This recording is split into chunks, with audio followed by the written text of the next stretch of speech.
제가 8절을 좀 다시 번역을 했었죠. 8절이 조금 원본의 의미를 충실히 담아내지 못하는 것 같아서 새롭게 번역을 하면 이렇게 번역할 수 있습니다. 지난주에 읽어드렸지만 다시 한번 읽어드리겠습니다. 우리는 그리스도 예수 안에서 그 은혜의 풍성함을 따라 그 피로 말미암아 속량 곧 죄사함을 받았습니다. 이 은혜를 하나님은 우리에게 넘치도록 부어주셨습니다. 그리고 하나님은 모든 지혜와 총명으로 자신이 품으셨던 비밀을 우리에게 알려주셨습니다. 그것은 그 기뻐하심을 따라 그리스도 안에 때가 찬 경륜 속에 예정하신 것인데 곧 하늘에 있는 것이나 땅에 있는 것이 다 그리스도 안에서 통일되게 하려는 것입니다. 제가 번역을 좀 새롭게 했습니다. 조금 더 쉬우시죠? 네. 제가 에베소서를 무슨 주제로 같이 읽어가겠다고 말씀드렸습니까? Back to Basics. 예. 사실 그 운동 경기도 그렇고요, 음악도 그렇고 이 베이직이 정말 중요한 것 같아요. 그 베이직스를 다시 잘 이해하는 것. 일반적으로 교회에서 성도들은 복음이 예수 믿고 구원받아서 죽어서 천국 간다, 이렇게 이제 많이 이해했습니다. 근데 저는 기회가 있을 때마다 성경이 이야기하는 복음이라고 하는 것이 그보다 훨씬 더 큰 그림이다라고 하는 사실을 여러분께 수차례 정말 기회가 있을 때마다 말씀드렸습니다. 오늘 본문을 통해서 바울이 이야기하는 복음을 함께 이야기해 가고자 합니다. 에베소서를 통해 저희들이 지금 살펴보고 있는 대로 바울이 이해한 복음의 내용이 3절부터 14절까지 그렇게 기록되어져 있죠. 그것은 그리스도의 보배로운 보혈을 통해서 우리를 죄악의 노예로부터 속량해 주셨다고 하는 것입니다. 여러분, 속량이 무슨 언어라고 지난 시간 말씀드렸습니까? 출애굽의 언어. 네. 속량이라고 하는 것은 출애굽의 언어입니다.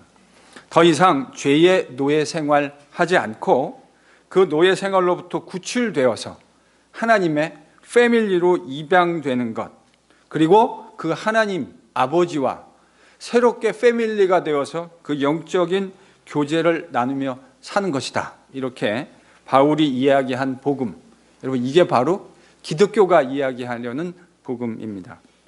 오늘 8절 후반절부터 12절까지는 이러한 일이 어떻게 일어나게 되었는지, 이 일이 발생하게 된 그 과정을 설명하는 바울의 설명이 등장합니다. 그런데 이곳에 등장하는 바울의 설명이 모든 것들을 다 설명해 주고 있지 않아요. 근데 감사하게도 저희들은 바울의 편지를 몇 개 가지고 있습니까? 13개요. 신약 성경 27권 가운데 권수로 거의 절반에 해당하는 것이 바울의 편지입니다. 그래서 바울의 다른 편지들을 저희들이 좀 감안해서 그가 말하려고 했던 내용이 무엇인지를 여러분들에게 좀 설명하고자 합니다. 먼저 바울은 하나님께서 모든 지혜와 그 총명으로 그 뜻의 비밀을 우리에게 알려주셨다, 이렇게 이야기했습니다. 제가 좀 다르게 번역한 부분이죠. 마치 지혜와 총명을 우리에게 부어주신 것처럼 이야기했는데, 지혜와 총명을 부어주신 것이 아니고 부어주신 건 뭐죠? 은혜를 부어주셨고요, 지혜와 총명으로 어떻게 하셨습니까? 우리에게 알게 하셨어요. 뭘 알게 하셨습니까? 하나님의 비밀, 하나님의 그 뜻의 비밀을 알게 해주셨습니다. 여러분, 저는 여러분이 이 비밀이란 단어가 헬라말로 뭐로 기록되어 있는지를 아실 것이라고 생각합니다. 무슨 단어죠? 제가 아실 것이라고 생각합니다 그랬는데, 비밀, 무스테리온. 네. 이미 좀 수준이 상당합니다. 여러분, 이 비밀이란 단어가 바로 그 유명한 무스테리온이라고 하는 단어입니다. 영어의 미스테리라고 하는 단어가 바로 이 그릭 무스테리온에서 기원했죠. 유대인들에게 있어서 이 무스테리온이라고 하는 단어는요, 이런 뜻을 가지고 있습니다. 하나님께서 역사의 마지막에 그의 백성들, 하나님의 사랑함을 받는 백성들에게 알려주실 신비로운 비밀. 여러분 이게 무슨 뜻이라고요? 이게 바로 무스테리온이라는 말이 가지고 있는 뜻입니다. 그래서 유대인들 당시, 예수님 당시 유대인들, 특별히 쿰란이라고 하는 유대인들이 있었는데 그 공동체의 문헌에 보면 그들은 하나님께서 자신들에게 이 신비한 무스테리온을 이미 허락해 주셨다, 이렇게 기록하고 있는 대목이 나옵니다. 그들만이 아니고요, 예수님도 자신의 비유를 제자들과 무리들에게 설명해 주실 때 하나님 나라의 비밀이라는 그 무스테리온이라는 단어를 사용해서 그 하나님 나라가 가지고 있는 신비로운 측면을 설명해 주셨습니다. 바로 그 하나님 나라의 신비로운 비밀을 지금 누가 알게 되었다고 얘기한 겁니까? 바울이 자기가 그것을 알게 되었다고 이야기합니다. 자, 그렇다면 그 신비스러운 비밀의 내용이 무엇일까요?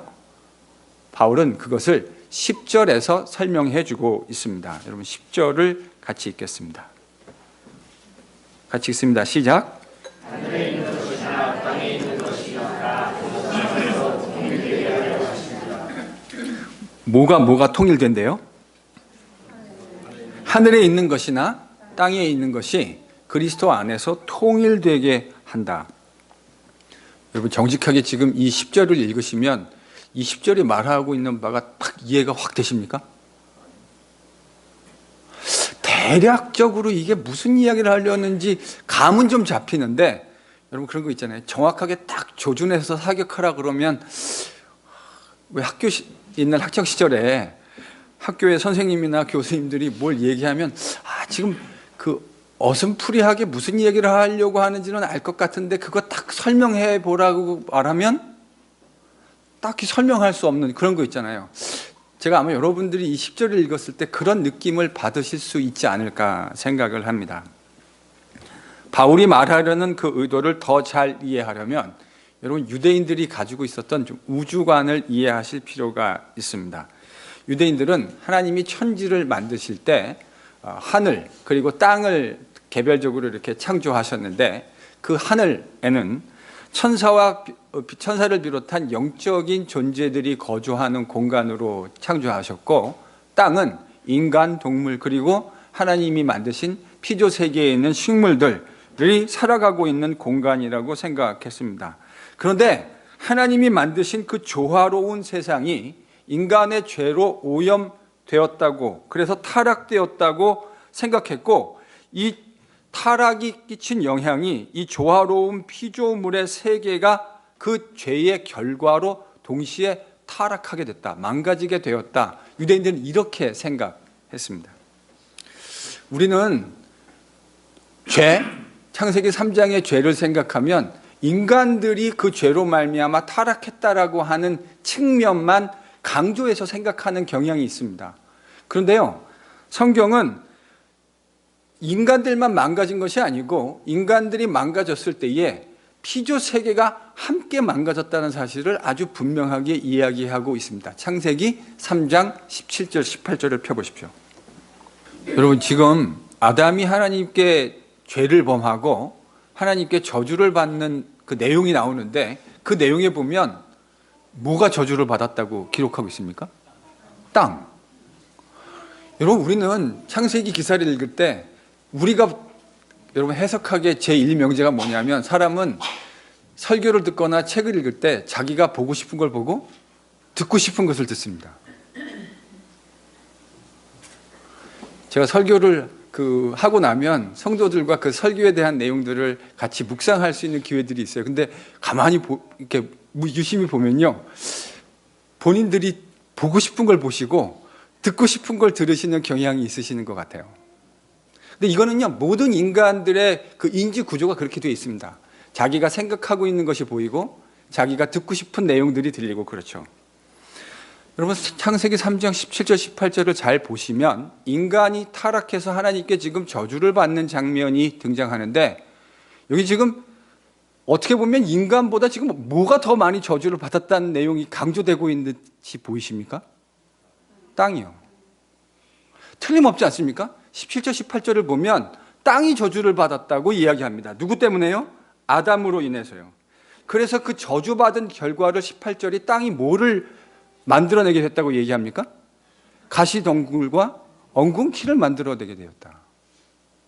그러니까요, 창세기가 보여주고 있는 이 우주관에서 인간의 죄의 타락의 그 결과가 인간에게만 영향을 미치고 저주를 끼친 것이 아니고 어디까지 지금 영향을 미친 겁니까? 하나님이 만드신 피조 세계 자체에 영향을 미쳤다고 하는 것을 저희들이 기억하셔야 합니다. 그러니까 피조 세계가 인간의 죄로 함께 망가진 겁니다. 근데 바울이 깨닫게 된 복음, 그가 복음을 서술해 주고 있는데 그 깨닫게 되어진 복음의 핵심은 바로 그 망가진 세계가 그리스도 안에서 새롭게 통일되어서 새로운 세상이 열리게 되었다. 바울이 지금 이 이야기를 하고 있는 거예요. 그러니까 우리가 인간이 죄를 범한 것이 인간 세상에만, 인간에게만 영향을 준 것이 아니고 하나님이 창조하신 피조 그 세계 자체에도 저주를 끼치게 되어졌고, 근데 하나님이 새롭게 우리에게 회복하시는 복음을 얘기할 때 그 회복이 단순히 당연히 인간이 포함되지만 인간의 회복만을 이야기하는 것이 아니라 무슨 회복까지 지금 얘기하고 있다고요? 피조 세계, 하나님이 만드신 세상의 회복. 그래서 하나님이 이루실 구원은 단순히 인간의 구원만이 아니라 하나님이 만드신 세상을 새롭게 회복하시는 이야기까지 포함하고 있는 것입니다. 그래서 바울이요, 그리스도를 통해서 통일되어서 새롭게 열리는 세상을 표현할 때 그가 새 창조라고 하는 개념으로 설명하고 있습니다. 여러분, 바울의 편지 여러 곳에서 이 새 창조라고 하는 개념이 발견되어집니다. 새 창조라고 하는 단어가 쓰여진 것뿐만 아니라 새 창조라고 하는 그 개념이 서술되고 있는 것까지 치면 바울의 13개의 편지에서 10몇 개가 넘는 내용들이 새 창조의 개념으로 설명되고 있는 것을 저희들이 발견하게 됩니다. 우리는 바울의 구원, 바울이 가르친 복음 그러면 맨날 무슨 단어만 떠올리십니까? 바울의 복음, 그럼 구원, 그럼 여러분 마음속에 딱 떠오르는 단어가 있죠. 한자로 4글자.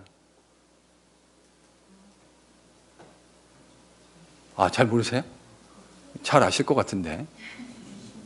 이신칭이요. 네. 맨날 바울 복음은 우리는 맨날 이신칭이만 얘기해요.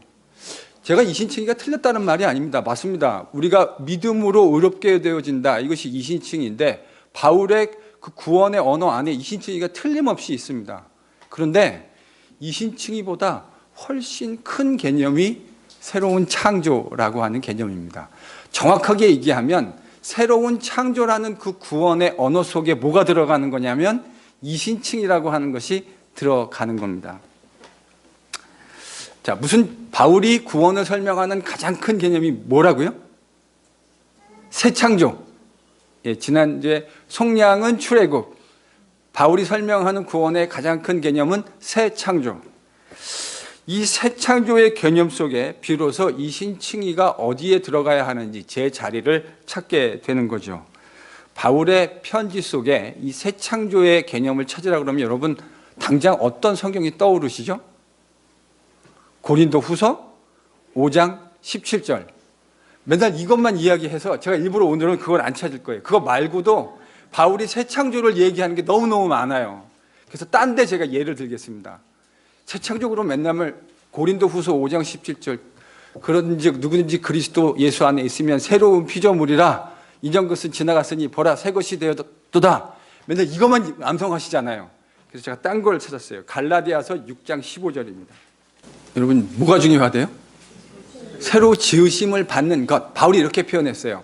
할래 뭐 할래 그거 아무것도 아니고 오직 새로 지으심을 받는 것이 중요하다. 여기서요. 새로 지으심을 받는 것이라고 하는 이 단어는 실제로 바울이 사용한 두 단어의 번역입니다. 좀 의역이에요. 그럼 두 단어가 뭐냐? 헬라 말로 카이네크티시스라고 하는 단어입니다. 영어로 번역을 하면 New Creation이라고 문자적으로 번역할 수 있습니다. 그러니까 한국말로 번역하면 새로운 창조, 새 창조 이렇게 번역할 수 있습니다. 여러분 갈라디아 교회의 논쟁이 이거 아니었습니까? 예수를 믿는 사람들이 여전히 할례도 받고 율법의 내용도 지켜야 한다. 이게 갈라디아서의 거짓 교사들이 가르친 복음의 내용이었습니다. 그런데 바울은 그거 다 필요 없다. 할례 무할례 그거 아무것도 아니다. 왜 무할례야 할례가 아무것도 아니라고 얘기합니까? 우리가 이미 새롭게 하나님의 새로운 창조물로 지으심을 받았기 때문에 그 옛 세계에 속한 육체 안에 할례를 받느냐 받지 않느냐 이거 별로 중요한 거 아니다. 바울이 지금 이렇게 논리적으로 얘기하고 있는 거예요. 왜 그런 일이 가능하냐면 하나님께서 새로운 창조의 세계를 이미 여셨기 때문입니다. 그러니까요, 바울은 지금 복음이라고 하는 것을 새로운 창조라는 언어로 설명하고 있는 것입니다. 여러분, 우리가 복음을 예수님 때문에 구원받아서 죽어서 천국 간다는 말로만 이해하지 않고 그리스도 안에서, 오늘 본문에 있는 표현대로 하면 그리스도 안에서 새로운 창조, 즉 하늘과 땅에 있는 모든 것들이 그리스도를 통해 통일되는 것으로 이해하는 것. 여러분, 이게 왜 중요할까요? 좀 전에 아까 창세기에서 인간의 죄로 인간만 타락하고 망가진 것이 아니라 뭐까지 같이 망가졌다고 말씀드렸습니까? 피조세계, 땅이라고 하는 피조세계까지 함께 망가졌다고 말씀드리지 않았습니까? 그러니까 여러분 한번 논리적으로 생각해 보십시오. 하나님께서 인간의 죄로 말미암아 피조세계까지 만들어졌다면 그 모든 것들을 속량, 즉 구속하신다고 하는 것에서 여러분 개념적으로 하나님이 세상이 망가졌으니까 인간들 너희들만 내가 구속 속량해 줄게 하는 것이 하나님의 구원에 합당할까요? 아니면 하나님이 만드신 그 피조 세계까지도 새롭게 만드는 것이 하나님의 구원 개념에 더 적절하겠습니까? 어느 곳이 더 적절할까요? 말할 것도 없이 후자입니다. 그래서 바울은 하나님의 구속, 속량, 하나님의 그 구원을 얘기할 때 우리가 너희들만, 하나님이 너희들만 구원했다라고 말씀하시는 것이 아니라 하나님께서 구원하시는 그 대상 가운데 피조 세계까지 새롭게 하시는 것을 포함하는 것으로 이해하고 있습니다. 여러분, 우리가 사실 주의 깊게 읽지 않아서 그렇지 구약 성경에요, 이런 개념이 이미 설명되어져 있어요. 목사님, 어디에 그런 개념들이 설명되어져 있습니까? 하나님이 인간만을 구원하시는 것이 아니라 하나님의 구원이라고 하는 그 그림 언어가 창조, 새로운 창조와 같은 모습이라고 하는 이야기가 이미 구약 안에 등장합니다. 여러분, 이사야 11장 6절에서 9절을 찾겠습니다. 지금 여러분이 읽은 이사야 11장의 본문은 이사야가 하나님께서 세상을 회복하실 때, 세상을 구원하실 때 그 세상이 어떤 모습일까를 우리에게 그림 언어로 설명해 주는 매우 회화적인 그림 언어입니다. 어떤 일들이 벌어진다고 하죠? 이리와 어린 양이 함께 사는 세상, 표범이 어린 염소와 함께 눕는 세상, 송아지와 어린 사자가 어린 아이들에게 함께 이끌리는 세상. 여러분, 이게 만화 영화에서 보는 세상이 아닙니다. 하나님이 회복하시는 세상의 모습이 이와 같을 거라는 거예요. 어린 아이가 독사굴에 손을 집어넣는 세상. 그래서 여호와의 성산, 그곳에서, 거룩한 곳에서 해됨도 없고 상함도 없게 되어지는 세상.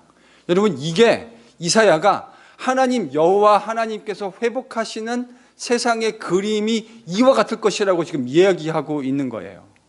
근데 가만히 생각해 보면 여러분, 지금 이사야가 그리고 있는 이 회복된 세상의 이 그림 언어가 어디의 언어하고 너무나 많이 유사합니까?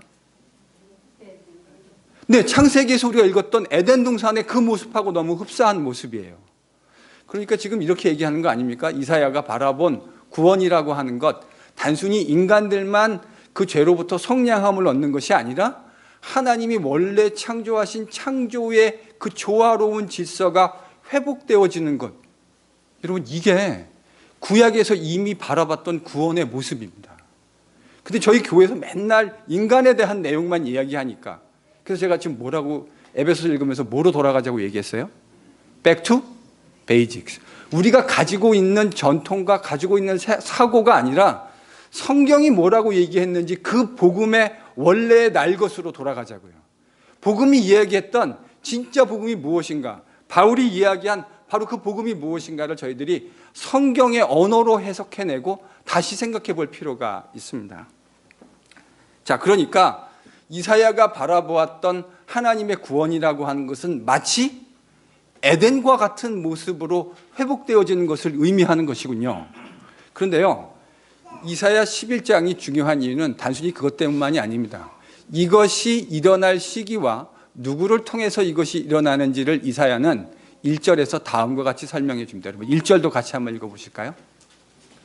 11장 1절입니다. 시작.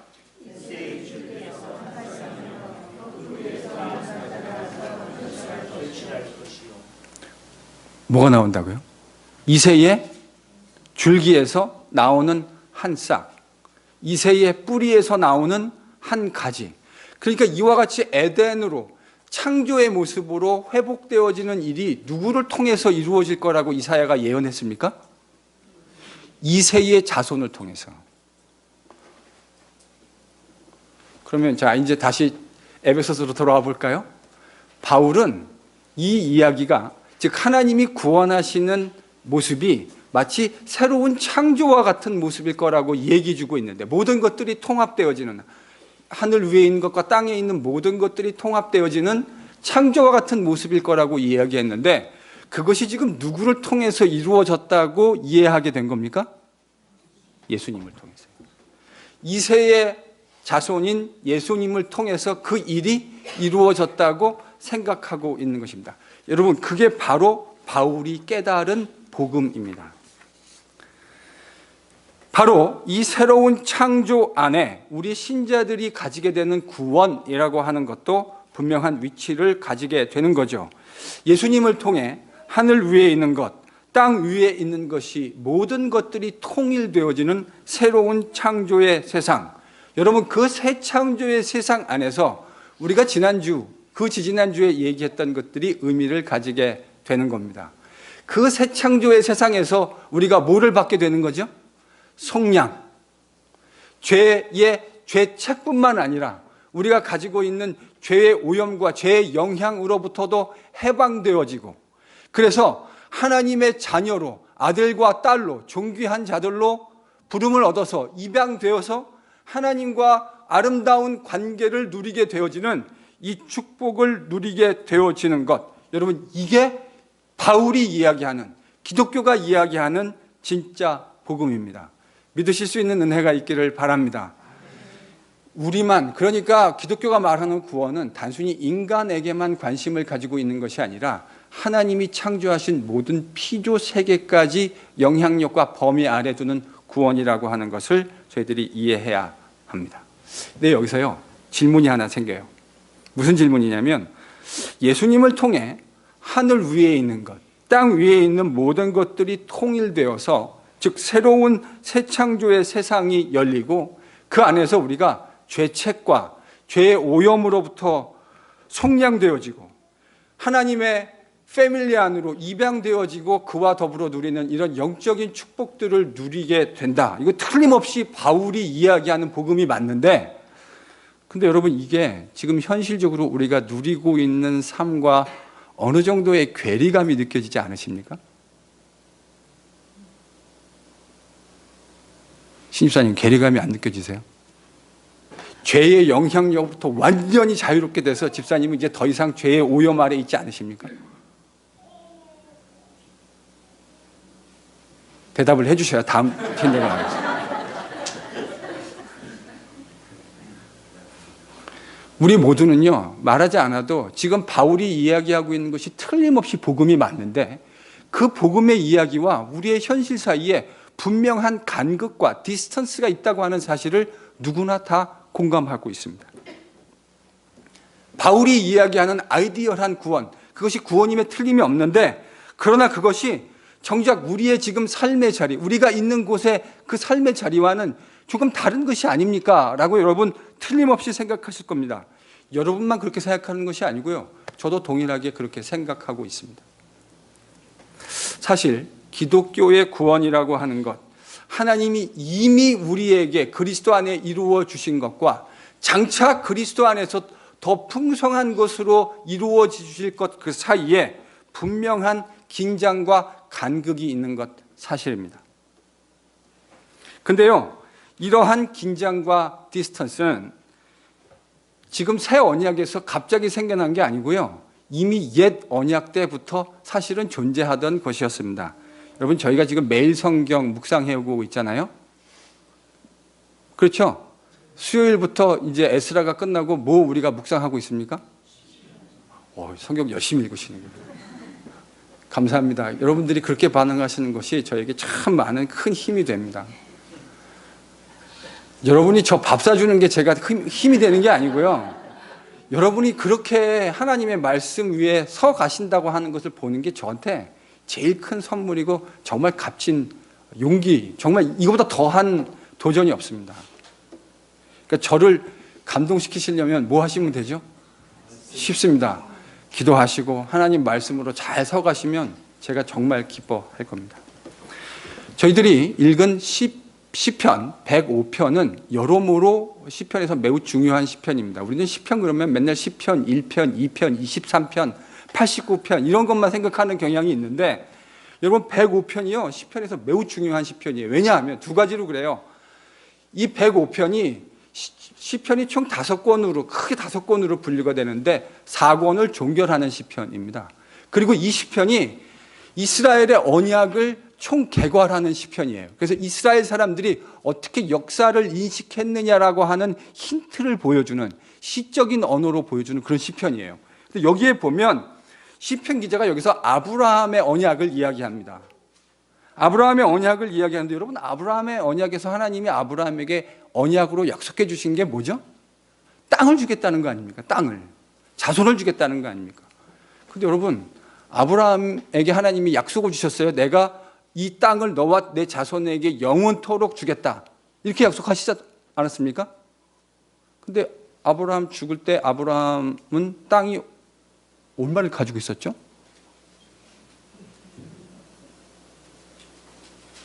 가몽 집사님,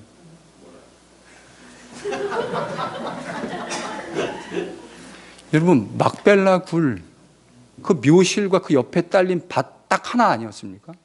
하나님의 약속은 뭐였다고요? 가나안 땅? 온 땅 전체를 너와 내 자손에게 주겠다 그랬는데, 정작 아브라함은 죽을 때 막벨라 굴에 있는 그 묘실과 그 옆에 있는 조그마한 밭 하나가 그가 가지고 있는 전부 다였다고요. 여러분 어떻습니까? 하나님의 약속과 그 약속이 성취되어지는 것 사이에 분명한 뭐가 있죠? 제가 볼 때요, 세상적인 관점에서 보면 아브라함은 하나님 믿어가지고 쫄딱 망한 사람입니다. 왜요? 그는요 갈대아 우르에서 바벨론에서 제법 잘 사는 사람이었다고요.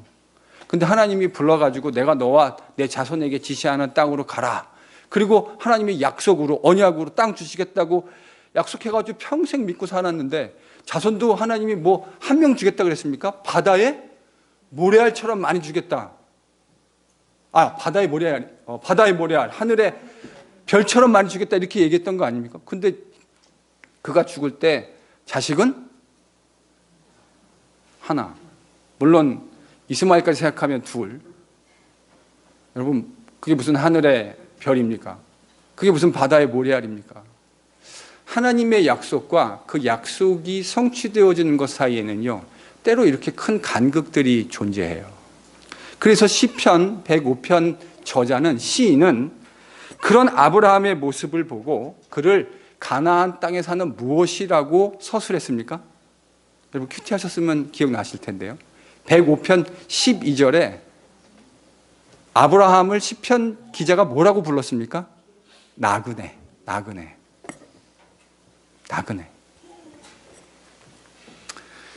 여러분 구약만이 아닙니다. 신약 베드로 사도도 하나님의 백성이 된 성도들을 향해서 다음과 같이 부르고 있다는 것을 여러분 기억하십시오. 베드로 전서 2장 10절 11절입니다. 여러분 지금 베드로 사도가 하나님의 백성이 된, 새롭게 백성이 된 사람들을 향해서 뭐라고 부르고 있습니까? 거류민과 나그네. 이 같은 단어입니다. 나그네. 저는 이 나그네라고 하는 개념, 아마 제 기억이 맞으면 작년 코스타의 주제가 아마 이 주제였던 걸로 제가 기억하는데, 저는 이게요, 복음에서 매우 중요한 개념이라고 생각합니다. 나그네, sojourner.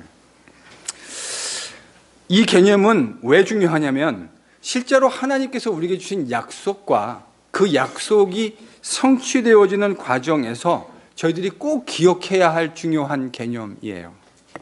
나그네라고 하는 건요, 하나님의 약속이 이루어질 것을 이미 약속받기는 했지만, 그것이 하나님이 하신 말씀이 이루어질 거라고 하는 것을 약속으로 받기는 했지만, 그 약속의 성취를 아직 풍성한 모습으로 겪고 있지 못하는 사람들을 의미합니다.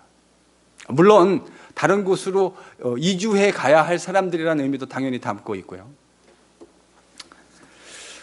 그러나 나그네라고 하는 개념은 하나님이 말씀하셨으니, 하나님이 말씀하시고 약속하신 그것들이 분명히 우리들의 삶 가운데 한치의 오차도 없이 이루어질 것을 믿고 확신하는 사람들이군요.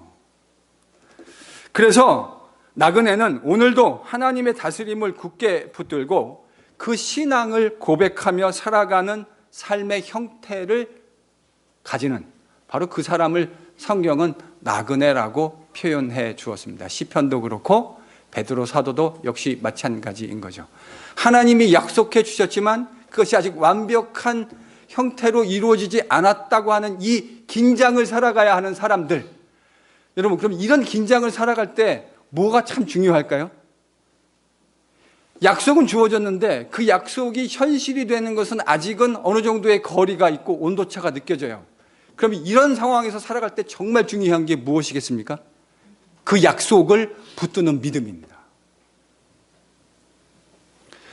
그래서 신약성경에 그런 믿음에 대한 강조가, 특별히 히브리서 11장은 그 이야기를 우리에게 매우 분명한 언어로 이야기해 주고 있습니다.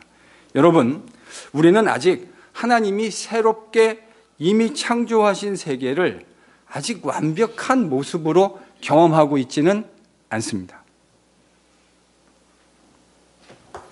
여러분, 우리가 그걸 완벽한 의미로 경험하고 있다면 더 이상 거울을 보면서 좌절해야 될 일이 없을 겁니다.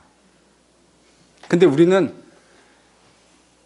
여기서 좀 오래 안 되신 분들은 이 말의 의미를 잘 모르시겠지만, 적어도 50이 넘어가시는 분들은 이제 거울 보시기가 살짝씩 두려워지기 시작하시고 사진 찍는 거 별로 좋아하지 않으신 지는 꽤 되신 것으로 제가 알고 있습니다. 왜 그렇습니까? 아직 새 창조의 모습을 우리가 완벽하게 경험하고 있지 못하기 때문에 그렇습니다. 그러나 이 말이 그리스도 안에서 하나님이 이루시는 새 창조라고 하는 것이 아직 시작 안 된 것으로 이해하는 것, 그것도 성경적이지 않습니다. 여러분, 우리는 이미 그리스도 안에서 새롭게 시작되어진 새 창조를 이미 살고 있는 왕의 백성입니다. 이것이 바울이 이야기하는 복음의 의미이고 바로 이것이 우리의 정체성입니다. 여러분, 우리는 이미 뭘 살고 있다고요? 예수 그리스도 안에서 하나님이 새롭게 창조하신 세계를 이미 살고 있는 사람들입니다. 여러분, 이게 복음의 의미이고 우리의 정체성입니다. 여러분 옆에 있는 분들을 한번 보십시오. 그리고 이렇게 이야기해 주십시오. 당신은 이미 그리스도 안에 있는 새 창조의 백성입니다.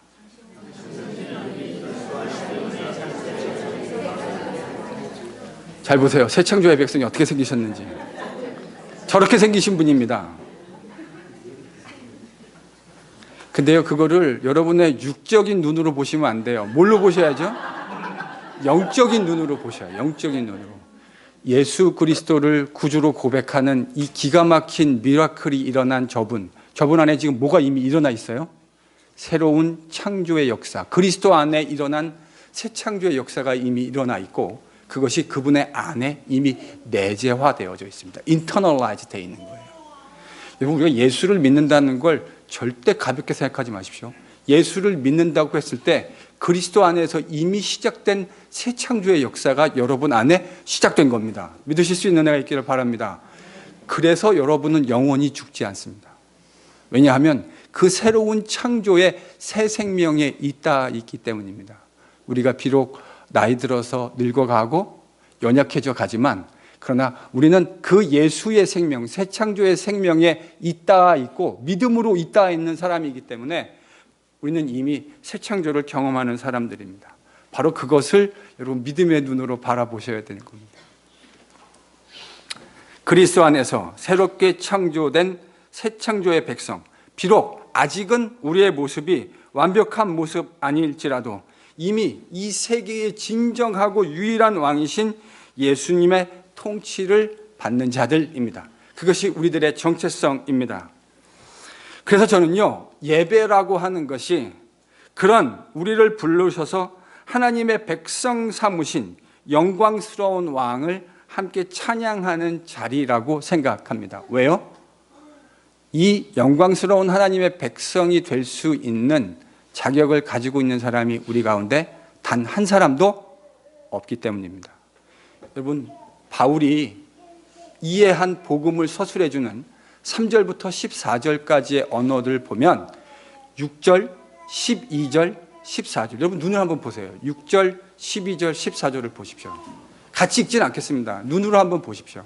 6절, 12절, 그리고 14절.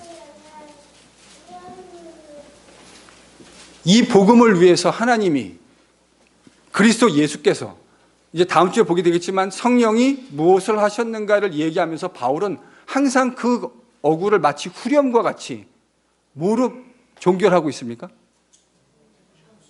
그의 이름을, 그의 영광을 찬송하게 하려 합니다. 여러분, 왜 찬송하게 한다고 얘기했습니까? 이 영광스러운 하나님의 백성이 되는데 지금 이렇게 새 창조의 백성으로 빚어진 우리가 그 새 창조의 백성이 돼야 할 이유가, 합당한 이유가 하나도 우리 편에서 찾을 수 없기 때문 아니겠습니까? 그래서 그의 영광을 찬송하게 되는 것 아니겠습니까? 그러니 여러분, 예배라고 하는 것은 그런 자격 없는 우리를 불러주신 그 유일한 영원한 영광스러운 왕의 은혜를, 그의 귀한 은혜를 우리가 영원토록 함께 찬양하는 자리여야 합니다. 그런 우리를 부르셔서 하나님의 백성 되게 하셨다고 하는 것을 함께 즐거워하고 함께 찬양하는 자리가 되는 것, 저는 이게 예배의 자리라고 생각합니다. 옆에 볼 다시 한번 보십시오. 그러니 우리의 왕을 함께 찬양하십시다. 예, 그게 우리가 예배에서 기억해야 할 내용입니다. 내가 이 자리에 앉아 있어야 할 사람이 아닌데 어쩌하다 보니 하나님의 은혜로 이 자리에 앉아 있게 되었고, 그런 우리를 불러주신 하나님의 은혜를 기억하고 찬양하는 행위, 저는 이게 예배이어야 한다고 생각합니다. 그리고 그것을, 그런 영광스러운 통치를 우리가 세상에 다양한 방법으로 전해야겠다고 하는 것을 다짐하는 자리, 여러분 이게 저는 예배의 자리여야 한다고 생각합니다. 옆에 있는 분에게도 이렇게 한번 또 격려하십시다. 우리의 왕을 세상에 함께 전하십시다. 우리만 박자를 잘 맞춰주십시오. 여러분, 우리만 이 왕의 백성 되는 특권을 누리는 것이 아니라 여전히 저 바깥에 자신들이 어두움 속에 살고 있는데 어두움 속에 살고 있다는 사실조차 알지 못하는 사람들에게, 우리가 이미 심하게 망가져 있어서 우리 안에 생명이 없음에도 불구하고 우리 안에 생명이 없다는 사실조차 제대로 인식하지 못하고 살아가고 있는 사람들에게 진정한 왕의 생명과 왕의 자녀로 속량과 구속을 입어 하나님의 백성이 되어지고 자녀가 돼서 그와 함께 영원토록 죽지 않고 교제하며 살아가게 되어지는 이 귀한 복음의 은혜, 여러분 이걸 전하겠다고 다짐하는 시간이 우리의 예배 시간이 되어야 할 줄로 믿습니다. 그런 의미에 여러분 옆에 우리 다시 한번 얘기하세요. 그런 왕의 은혜를 함께 전하십시다. 우리가요, 앞으로 NGPC 소그룹을 통해서 우리가 하는 여러 가지 다양한 사역들을 통해 하나님께서 왜 이 하트포 지역에 우리 NGPC를 세우시고 그 아름다운 복음의 덕을 선전하라고 하셨는지 저희들이 함께 누리며 그 말씀에 순종하는 가운데 그 귀한 복이 어떤 풍성한 복인지를 함께 누리고 함께 경험하게 되는 귀한 은혜가 일어날 줄로 믿습니다. 우리 NGPC는 성경적인 복음을 제대로 깨달아야 할 것입니다. 여러분, 우리는 새 창조의 백성입니다. 그러나 우리는 근본적으로 자격 없는 자들입니다. 그러기에 그런 우리를 불러주신 주님의 은혜를 함께 즐거워하고 찬양하며 그 왕의 통치를 세상 가운데 담대하고 겸손하게 증거하는 복된 성도들 다 되실 수 있기를 예수 그리스도의 이름으로 간절히 축원합니다. 기도하겠습니다.